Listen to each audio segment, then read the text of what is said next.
Bonjour et bienvenue dans Culture Pot, je suis Mox. Et je suis Stein. Et nous allons tirer un sujet aléatoire. Et oui, qui avait pioché le dernier? Je sais pas mais je te laisse l'honneur au cas où. J'ai regardé ce matin en plus et j'ai oublié. Ah bah mince. Je crois que c'était moi mais je suis pas sûr. Il a mal fait ses devoirs. Tant pis, j'en ai un tout petit là.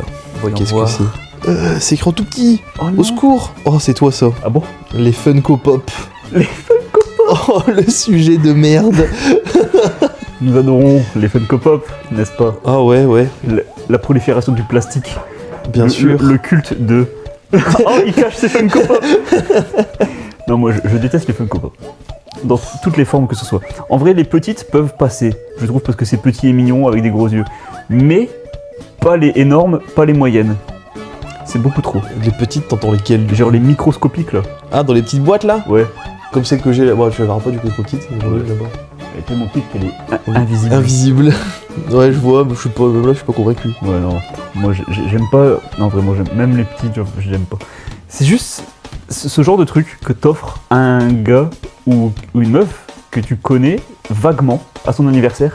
Bon, oh bah, il aime bien quoi? Il aime bien Pokémon. Prends-lui la Funko Pop Bulbizarre. Ouais, C'est bien. C'est un peu ça en vrai. Prends-lui la Funko Pop K-pop Demon Hunter. Pour moi, Funko Pop, c'est les nouveaux Lego en termes de fame et de pourquoi ça a marché. Parce qu'en fait, ils ont tellement de licences que ça les a rendus célèbres.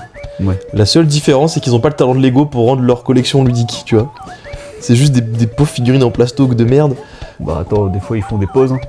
Ah oui, des fois ils font des pauses, ouais, c'est vrai, j'avais oublié. Par contre, j'en ai vu, mais j'en ai pas vraiment touché. Est-ce que la tête, elle gigote? Pas toutes. ben- T'as genre les Star Wars, Ouais. elles ont des têtes qui gigotent. Et ben je trouve Par que... contre, les classiques, bah là, tu vois, j'ai un Gobtu dans Ghostbusters. Bon, oui. Mais encore lui, tu vois, je trouve ça va. Ouais, c'est vrai qu'il y a de l'idée. Mais Comparé aux autres. parce que du coup, il fait pas pop. Parce que c'est Ouais. C'est réel. ça fait vraiment petite figurine et tout, ça fait rigolo. Alors que quand c'est un truc humanoïde, c'est dégueulasse. Ouais. Du coup, moi ce que je veux dire, c'est si t'as une figurine avec un petit corps et une grosse tête, le but dans la vie, c'est de faire bouger sa tête.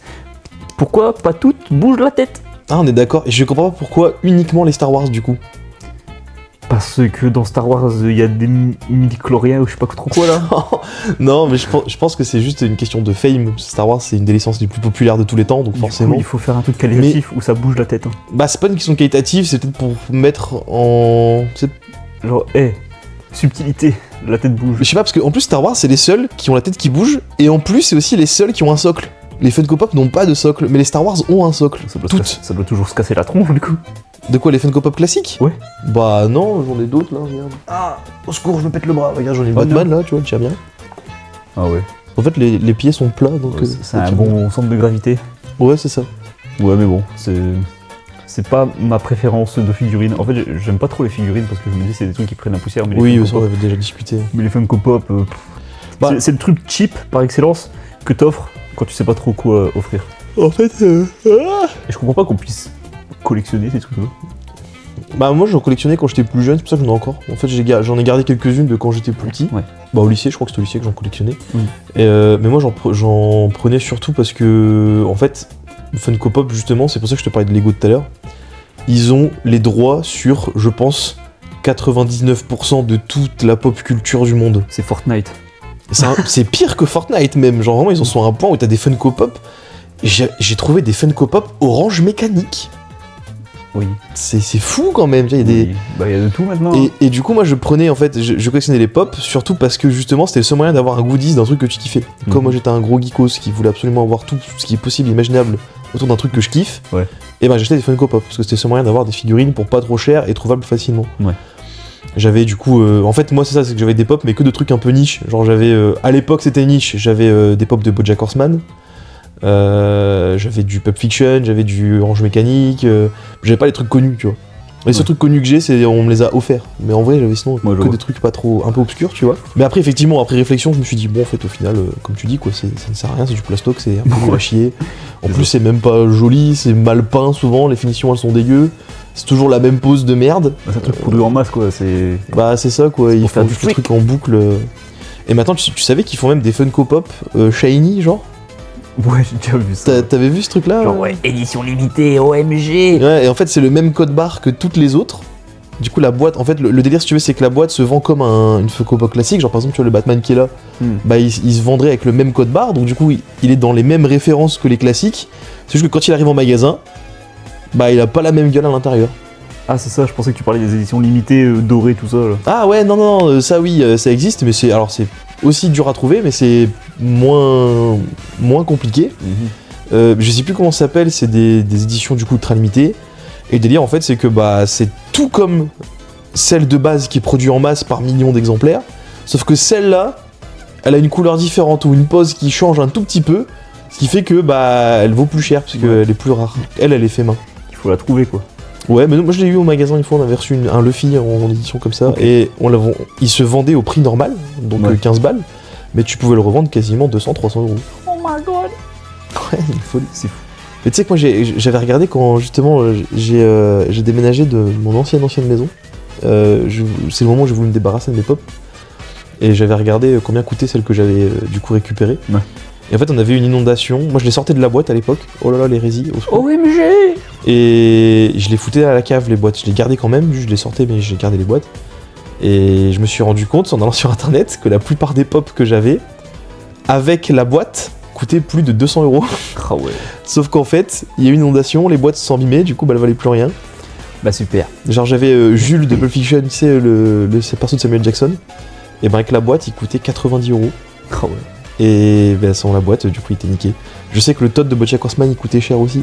Et mon Gopto là il vaut très cher avec la boîte. Ah ouais. Je ne sais plus combien, mais c'est pas donné. Et donc sans la boîte, ça n'a Sans la boîte ça par fait- contre, non, bah, ça, tu peux le revendre un peu plus cher quand même, mais c'est genre 4-5 euros de plus quoi, c'est pas fifou. Ouais. Après, si le truc de base il vaut 200 et que avec la boîte c'est 205, ça va. Ah non, de base il vaut genre 15 balles, mais il est revendu Ah. plus cher parce que bah il est dur à trouver. Ah oui. Ok. Les pop en général, le prix c'est entre 15 et 17 euros je crois. Pour les classiques, enfin les plus connus quoi. Mais d'ailleurs tu savais qu'il y avait un jeu vidéo Funko Pop? Je l'ai vu passer, c'est ça avait l'air tellement naze. C'est vraiment nul à chier. C'est sur une base d'un peu de Skylanders. Ah ouais, ok. En fait t'as plusieurs univers et tu les connectes entre eux et tu peux te balader dans du coup plein d'univers. Du coup, ça marche avec n'importe quel pop, même les anciennes. Non, c'est pas des trucs que tu connectes avec les pop par contre. C'est la même idée. Par contre, tout est digital. Ouais, mais ça n'a plus de sens, du coup, c'est chiant. Ça devrait fonctionner avec les trucs que t'as chez toi. Ça aurait été bien. Ils sont pas connectés, mais en même temps, c'est juste des figurines en plastique. Hein. Ou Ouais. alors, faudrait en faire des spéciales exprès pour le jeu. Ouais, ou alors, je sais pas, tu scannes le code barre derrière, et puis au moins tu sais. Je sais pas. Je pense pas qu'on puisse. J'ai pas l'impression qu'il y a un code barre. Je veux dire sur la boîte. Ouais, mais du coup, si t'as plus la boîte, t'es niqué, tu peux pas jouer. Eh bah, ouais. Après, qui va acheter ce jeu à part les fans de pop? Ouais, bah oui, dans tous les cas, c'est ça. Mais puis c'était nul comme jeu, surtout. Ouais. Mais ça me fait penser au jeu Lego où il y a un peu tout qui se mélange, genre Lego Dimension, mais finalement. Bah oui, mais Lego Dimension, c'était naze. bien. Hein. Ouais. Lego Dimension, c'est bien en vrai. Sûrement, j'ai pas joué, Ah. mais comparé à ça, ouais, j'imagine que ça doit être trop naze. En fait, le seul truc qui était sympa du jeu Funko Pop, c'est qu'il y avait des univers un petit peu originaux, genre, on va dire. Je crois que t'avais genre Doctor Who. Je sais plus, il y avait des mondes un peu sympas parce que genre tu les vois pas dans beaucoup de trucs. En fait, comme je te dis, c'est ça, la seule plus-value pour moi des Funko Pop, c'est le fait que ils aient des licences sur des univers qu'on ne voit nulle part autre que dans leur matériel de base. Tu vois, c'est ça l'intérêt, je trouve, de la Funko Ouais. Pop. Maintenant, est-ce que ça vaut le coup de payer 17 euros pour avoir ta figurine de BoJack Horseman qui va prendre la poussière sur ton meuble? Je ne pense pas. Exactement, je suis pas sûr. Hein. Mais bon, voilà. Vous avez notre avis tranché sur les pop, genre vraiment un truc de fou qui va vous faire jaser dans les commentaires, j'en ai aucun doute là-dessus. Non, je pense que là, en 2026, les Funko Pop, la hype, elle est finie. Hein. Je pense pas. Quoique, Plus ou moins. on en vend toujours. Je pense, tu vois, c'est toujours d'actu. Mais on en parle moins. On a dépassé le pic. C'est Ouais. plutôt ça en fait. On est plus au pic des Funko Pop, Ouais, mais ça- ça se vend toujours. On est sur le stade de la stagnation, je pense. Ouais, c'est ça. Genre, je pense que ça c'est existe, c'est omniprésent. Micromania, il y a 5 murs dédiés à ça. Ouais, c'est clair. Micromania ne vend plus de jeux, ils vendent que des Ils pop. vendent que des pop. C'est leur seul fond de Ils devraient commerce. se renommer Microma Pop. Ouais. Touche-moi la pop. Hein. Quoi? Pardon. Bon, écoute, ouais, on passe au sujet suivant. Allez, vas-y, je te laisse On piocher. a quand même fait 10 minutes sur les Funko Pop. Bah, c'est beaucoup, je trouve, moi. C'est déjà beaucoup de, de choses à dire. Ah bah, un truc qui va te plaire. Oh. Joji.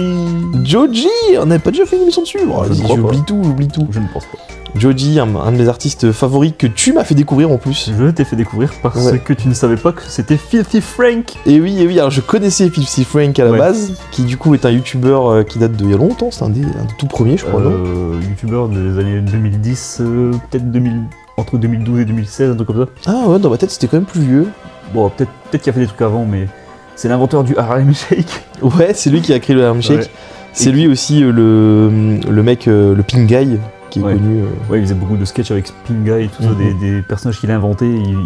Il faisait genre de faire des crises d'épilepsie dans la rue, jusqu'à ce qu'un jour il en fasse une vraie et il fasse une vidéo face visible en mode je suis l'homme derrière le personnage, je vous dis, voilà, à force de faire tout ça, je vais quand même peut-être ralentir les crises d'épilepsie dans la rue.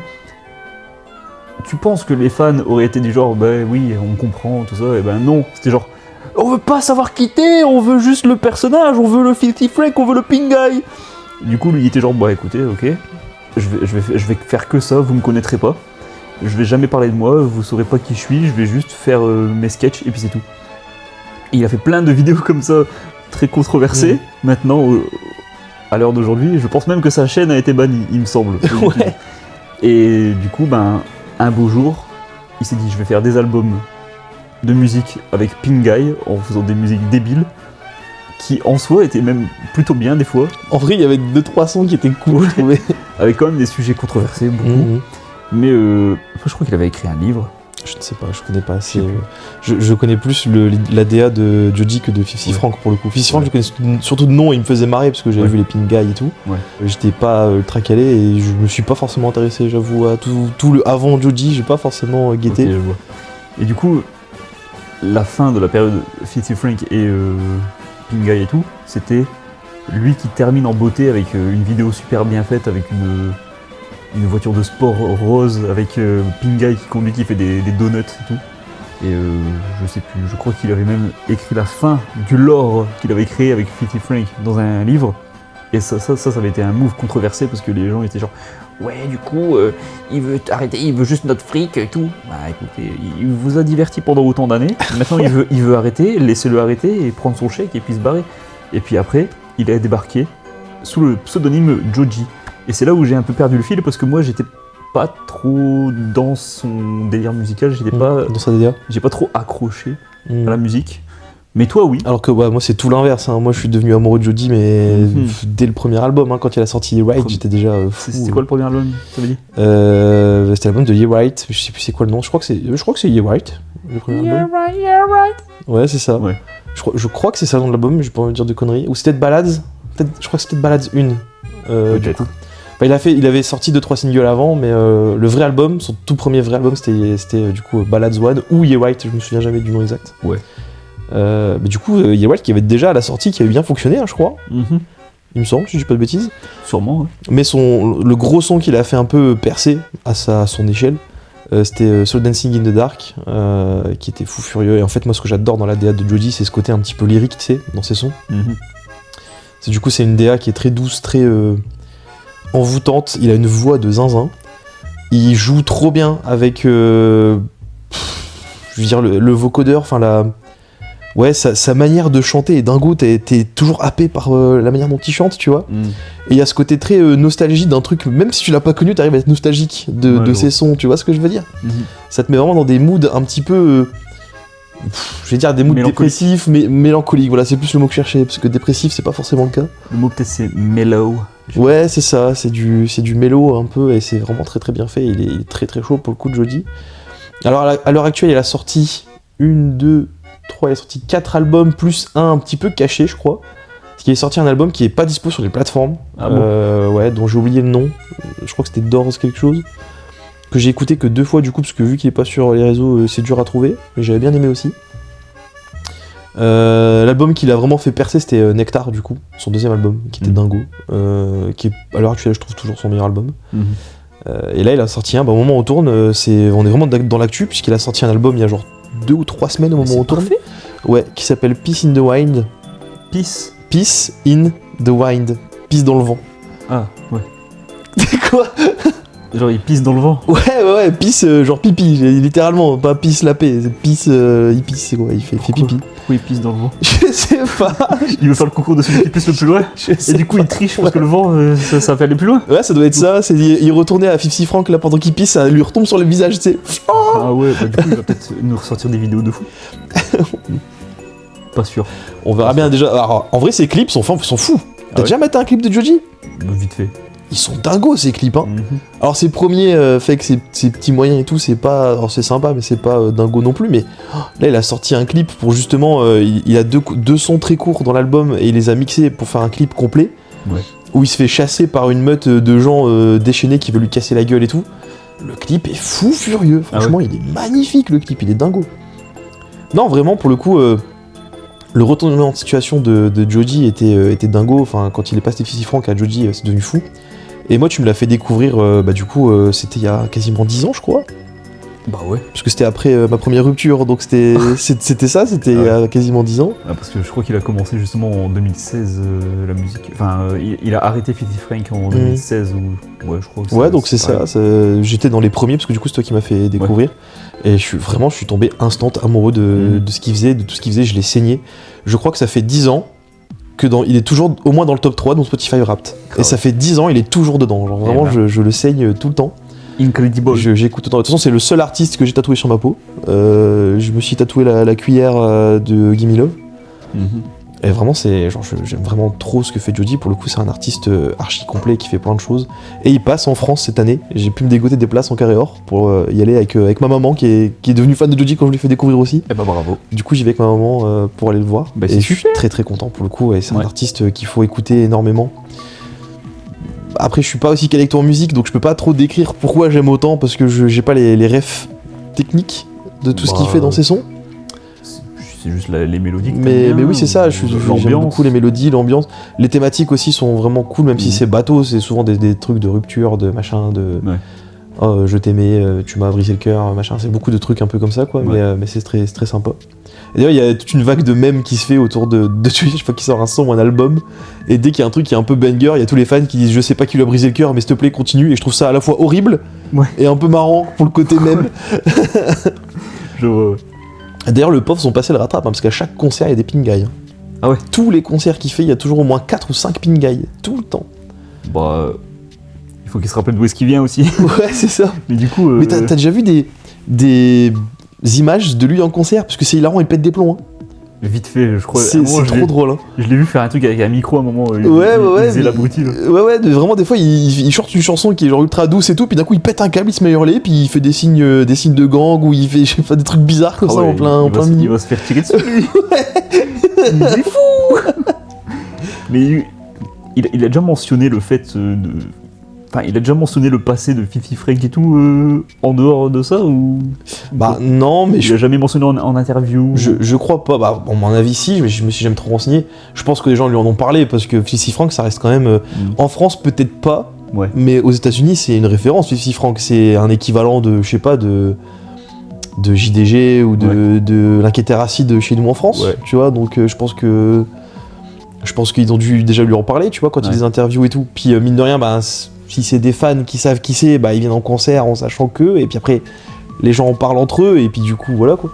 Après c'était marrant parce que c'était l'an dernier où il y a... Non, c'était pas l'an dernier, c'était il y a 2 ou 3 ans, quand il avait sorti du coup son avant-dernier album. Qu'est-ce qu'il y a? Rien. Quand il a sorti son avant-dernier album qui était Smithereens, et il y avait plein de gens. Alors, Smithereens il a commencé à se faire connaître avec celui-là, enfin il y a eu vraiment beaucoup de bruit quand Smithereens est sorti.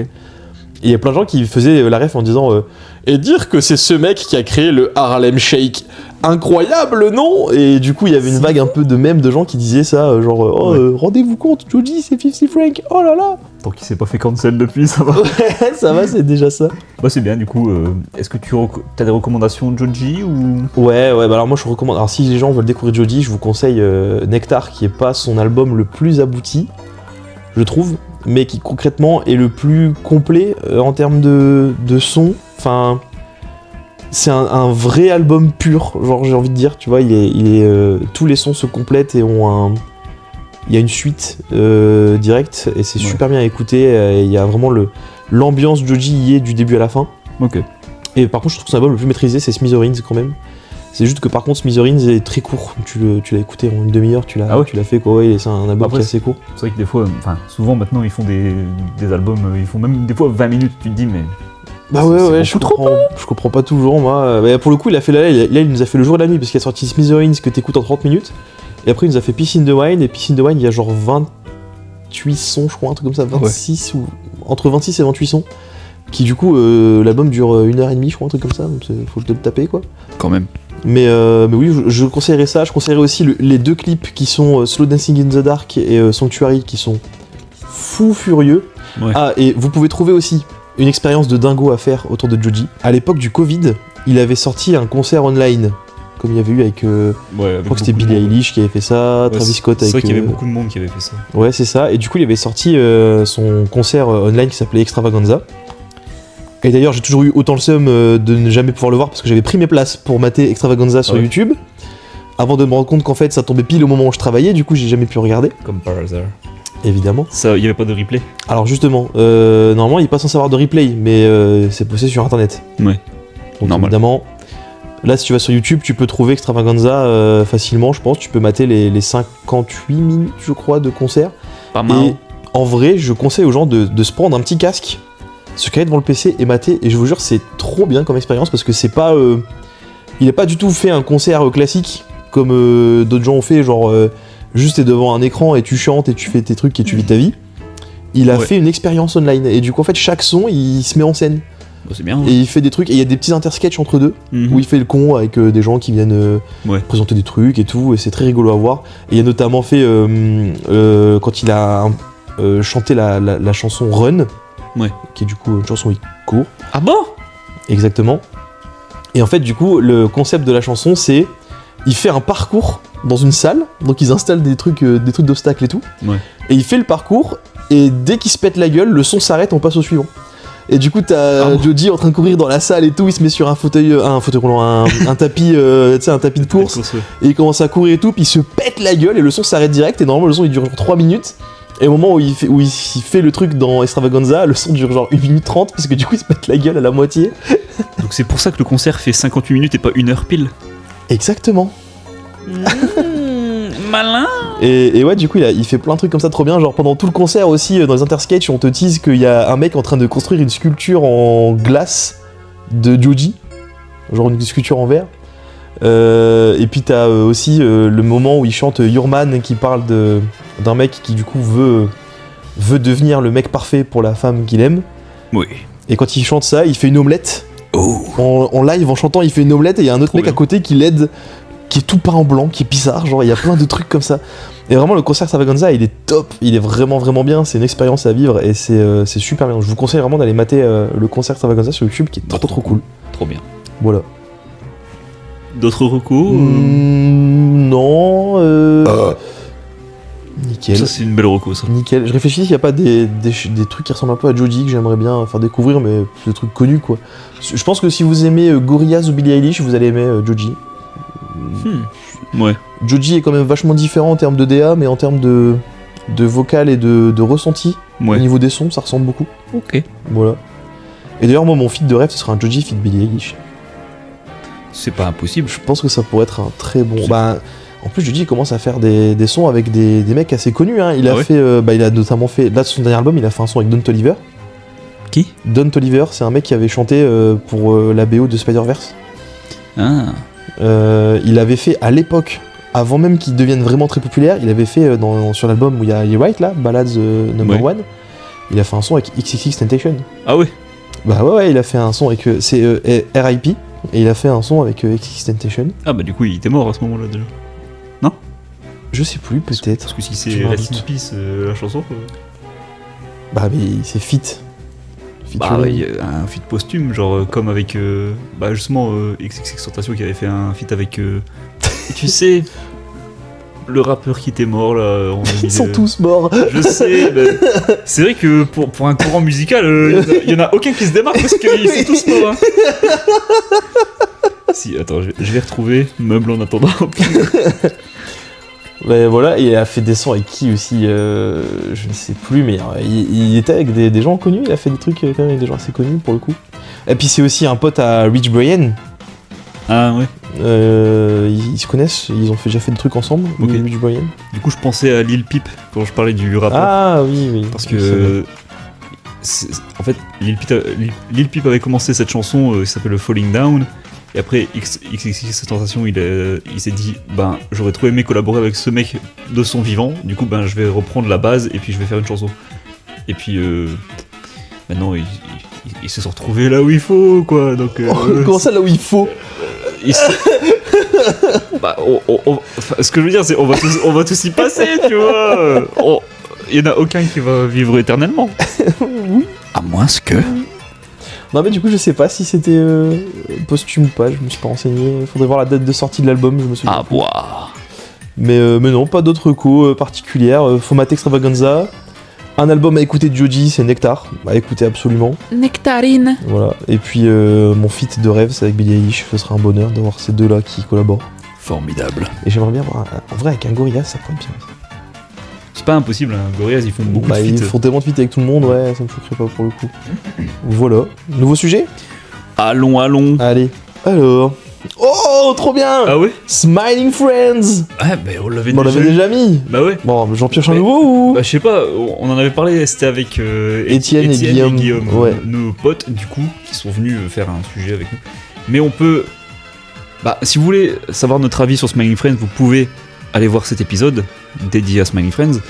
Mais on peut en parler parce que Smiling Friends a été annulé à Oui. l'heure où on tourne cet J'ai enregistrement. un énorme seum d'ailleurs. Oui, je suis très triste également. Annulé carrément, ils avaient pas dit que c'était une nouvelle saison. Ah non, c'est 2 nouveaux épisodes. De nouveaux épisodes, ouais. Oui. Et du coup, il y aura 10 épisodes pour la saison 3, du coup, qui n'était pas encore sorti, je crois, au moment où on avait fait le premier épisode. Et que j'ai pas mal apprécié. Mais J'ai un épisode de retard, moi j'ai pas vu le dernier. ah ouais, Ouais, bah ouais, j'ai pas je pense que tu aimeras. Oui. Mais j'ai vu des vidéos, du coup, qui parlaient du sujet de Smiling Friends qui est annulé.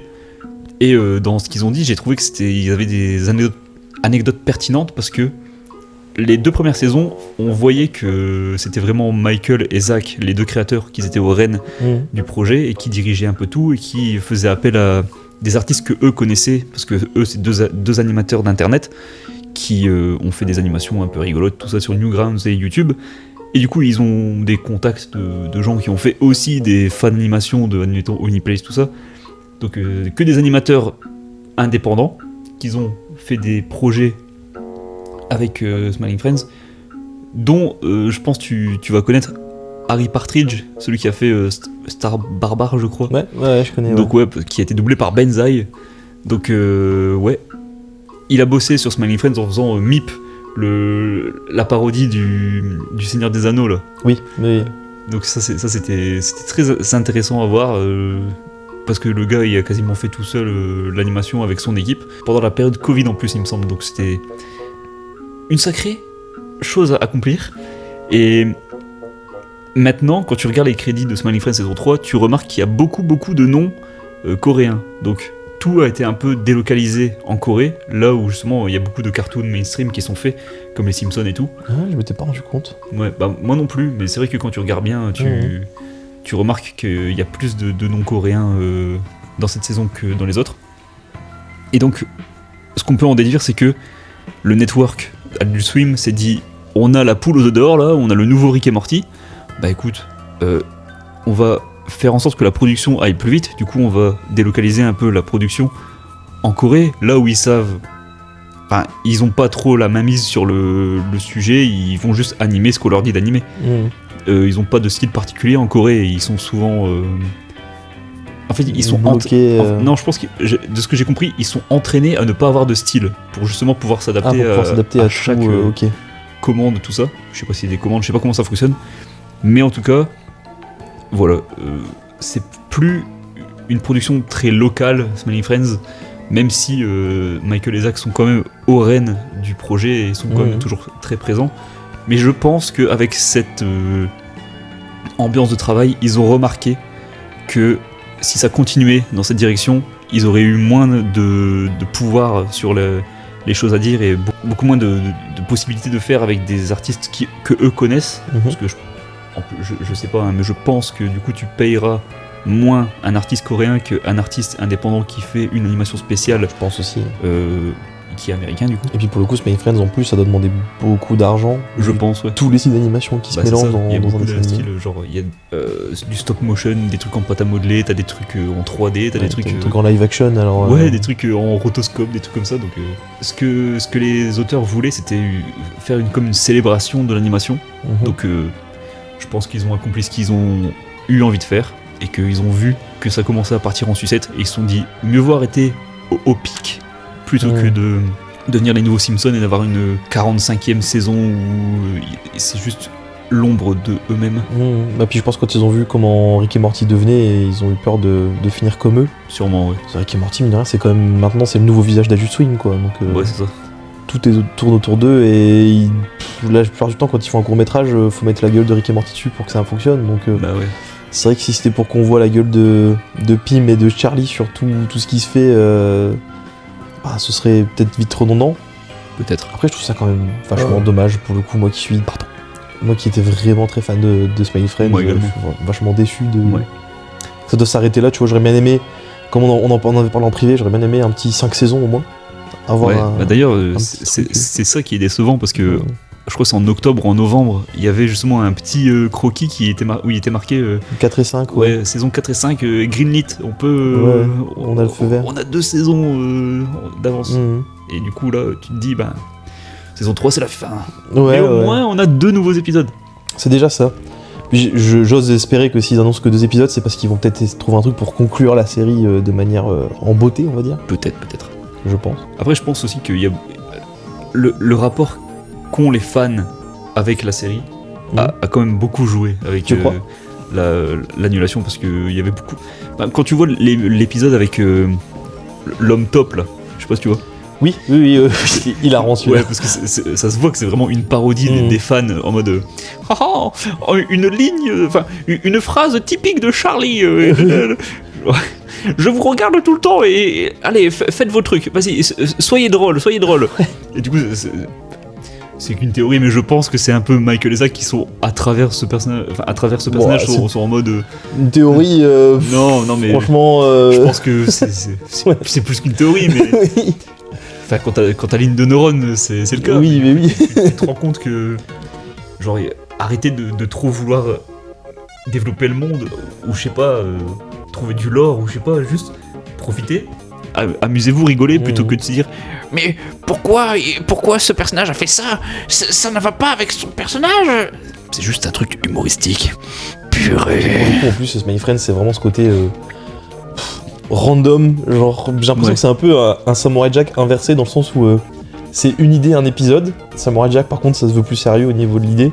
Alors que Smile Friends, c'est genre je veux une parodie en rotoscopie du Seigneur des Anneaux et démerdez-vous. Et après, ils doivent se débrouiller pour réussir à accorder les trucs et ça rend le truc vraiment rigolo, quoi. Mais du coup, c'est ça. Faut pas chercher plus loin en termes de réflexion. C'est ça. Surtout que la plupart. Il y a beaucoup de moments dans Smiley Friends où c'est improvisé. Oui. Où c'est juste Michael et Zach qui sont en train de discuter et qui disent des trucs débiles. Notamment déjà le dernier épisode de la saison 1. Avec une discussion à l'aéroport là où ils parlent entre eux. Et du coup, ils se sont dit, on va animer par-dessus, mais c'est débile. Et d'ailleurs cet épisode il m'a rappelé un dessin animé que j'ai pas terminé mais qu'il faudrait que je mate parce que je trouve ça vraiment cool, qui est sur Netflix et qui s'appelle, je crois que c'est Midnight The Midnight Podcast, je crois, avec machin truc, j'ai plus. Il y a Midnight dans le nom, je me souviens. Ok. Et le concept du dessin animé c'est vachement cool. Je crois que c'est fait par un mec qui a travaillé chez Rick et Morty justement. Et ou soit ça sur Adventure Time, un des deux, je sais plus. Ouais. On remarque que c'est un milieu qui est maintenant tellement proche, ça se trouve il a fait les deux. Ça se trouve. Et c'est en fait le concept du dessin animé, c'est un gars qui a un espèce de portail dimensionnel. Il peut être dans toutes les dimensions qu'il veut. Ouais. Et il gère un podcast. Et du coup, en fait, chaque épisode, il va dans une dimension différente et il parle avec une personne qu'il a rencontrée. Et en gros, t'as le mec qui est du coup le personnage principal qui discute avec l'autre personnage qu'il a rencontré. Et l'autre personnage qu'il a rencontré, il vit sa vie, il vit son aventure, normal. Mais il discute en même temps. Donc, genre, tu sais, t'as une dimension où il y a une apocalypse zombie. Et il spawn dans un lycée, il s'échappe un petit peu, donc t'as une mini intro de l'apocalypse où il se fait chasser par les zombards et tout. Et surtout dans un bureau d'un directeur. Et le directeur commence à dire mais vous êtes qui, qu'est-ce que vous faites là et tout machin. Et l'autre il lui dit oh je sais pas, je me balader là, j'ai ma vie, mais tant que vous êtes là, je fais un podcast, ça vous dit d'en parler? Et puis du coup le mec il commence à dire oh bah oui si tu veux, et là tac il commence à parler, mais de tout de rien, hein, c'est genre vraiment tu vois, le contexte c'est une apocalypse zombie, mais il va lui parler genre de l'avortement aux États-Unis, tu vois. Et l'autre il commence à discuter comme ça, et ils parlent entre eux, et l'autre il bute des zombards, et il dit oh oui, moi ce que j'en pense, vous savez, les femmes devraient être libres de faire ce qu'elles veulent, nanana, puis il continue à marcher et tout, et genre c'est trop, le concept est trop rigolo. Ouais, ça a l'air drôle et un peu débile. Ouais, mais en fait, genre, c'est vraiment le truc, c'est de parler de manière sérieuse, de sujets sérieux comme un vrai podcast, tu vois. Ouais. Mais avec un contexte qui est débile et qui n'a rien à voir. Et ça m'a grave fait penser au dernier épisode de Smiling Friends. Ok. Je serais pas étonné que ce soit une inspiration cette série. Peut-être. J'essaierai de la retrouver après le podcast, je te montrerai. Ok, vas-y. Et c'est vraiment, c'est très très rigolo. Et j'avais maté les 2 ou 3 premiers épisodes, je crois. J'avais stoppé parce que c'était un épisode par semaine. Et du coup, j'avais pas continué sur le truc. Ok. Mais c'était vachement cool pour le coup. Vraiment, j'avais bien aimé. Ok, trop bien. Bah écoutez, c'est une bonne petite recommandation si vous arrivez à retrouver le nom. Il y a Midnight dedans, c'est sûr. Ok, Je me demande si c'est pas Midnight Gospel. peut-être. Je crois que c'est un truc comme ça. Checker, et puis au pire tapez Midnight sur Sur Netflix. Netflix, vous avez trouvé sur un dessin animé ultra coloré, c'est très sympa. Très bien. Du coup, ouais, RIP Smiling Friends, tu nous as fait rire tant que tu as pu. Oui. Et c'est le genre de série où t'es genre, il fallait que tu sois là pour comprendre. Ouais, tellement.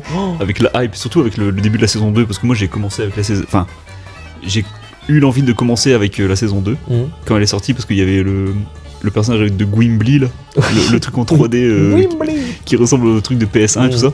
Du coup, moi j'ai vu ça, j'ai fait, mais ça a l'air trop bien. Mais je me souviens quand c'est moi qui te l'avais montré. Ouais. Je crois que t'avais déjà entendu parler avant, mais Ouais, t'avais pas regardé. Je connaissais de loin, mais Ouais. j'avais pas compris qu'en fait c'était Zach, parce que moi je connais Zach de YouTube. Je savais pas que c'était Zach qui avait fait cette série, et j'étais genre, hein, il y avait vraiment cette série et je lui me souviens, t'étais chez moi, je t'ai dit bien, si tu veux, je te mette l'épisode 1. On a fini par regarder la saison 1. On l'a En vraiment même temps, elle se regarde tellement Mais facilement. oui, ça s'enchaîne tellement C'était rapidement. trop bien. Mais en vrai, plus saison 1, tu peux la battre. Je crois que ça met en 1h30, même pas, un truc comme ça. Donc tu l'as vite vu. Ouais, je me rappelle les fous rires qu'on Ah, a vraiment, eu. les fous Oh là rires, là. c'était trop. C'était incroyable. Ah, c'était hilarant. C'est vraiment là, il fallait être là pour le comprendre. L'épisode 1, je le connais quasi par cœur maintenant. Hein. Ouais, Franchement, je l'ai ouais. vu tellement de fois. Bah, tu l'avais tellement fait parce que tu voulais voir les gags en Oui. arrière-plan. Oui. Et puis je voulais le montrer aux gens. J'étais vraiment ce mec, tu sais, dans les mêmes qui regardent les gens avant. Je me colle à eux comme ça et puis je suis en mode. T'as capté, l'oiseau il a hurlé, là l'oiseau il a hurlé en plan juste avant que ça commence, c'est drôle hein, c'est drôle. Laisse-moi regarder. Non, on revient en arrière. Regarde. Le nombre de fois où je fais ça là dans la scène où on arrive chez Pim et qu'il y a tout le monde qui se balade et à chaque fois je pointe du doigt genre regarde, il y a le bébé qui court vite. Il court. Oh purée. Ah vraiment ouais, fallait être là au moment où Smiling Friends ça sortait, c'était hilarant. Oh là là. Merci Zach et Michael. Forever in our hearts. Oh. Mais ouais, c'est triste, mais c'est comme ça. Bah écoutez, petit épisode bien sympathiche. Vous avez une recommandation de série, une recommandation écouteur et une recommandation de... C'était quoi le premier sujet déjà? Funko Pop. Ah ouais. Une recommandation... Pas de reco Funko Pop. Du coup, une recommandation de série, une recommandation auditive et une recommandation de quoi ne pas acheter. Ouais, de comment économiser son argent. Si vous voulez éviter le fait que quand vous offrez le cadeau à la personne et que quand il le déballe, il fait Ah, merci. Et j'ai un couteau dans les mains en même temps. Ah ouais, j'aime bien Batman. Super. Cadeau suivant. Oh, une PS5, merci mamie. Mais ouais. Mot de la fine. Blobfish. Boulevard.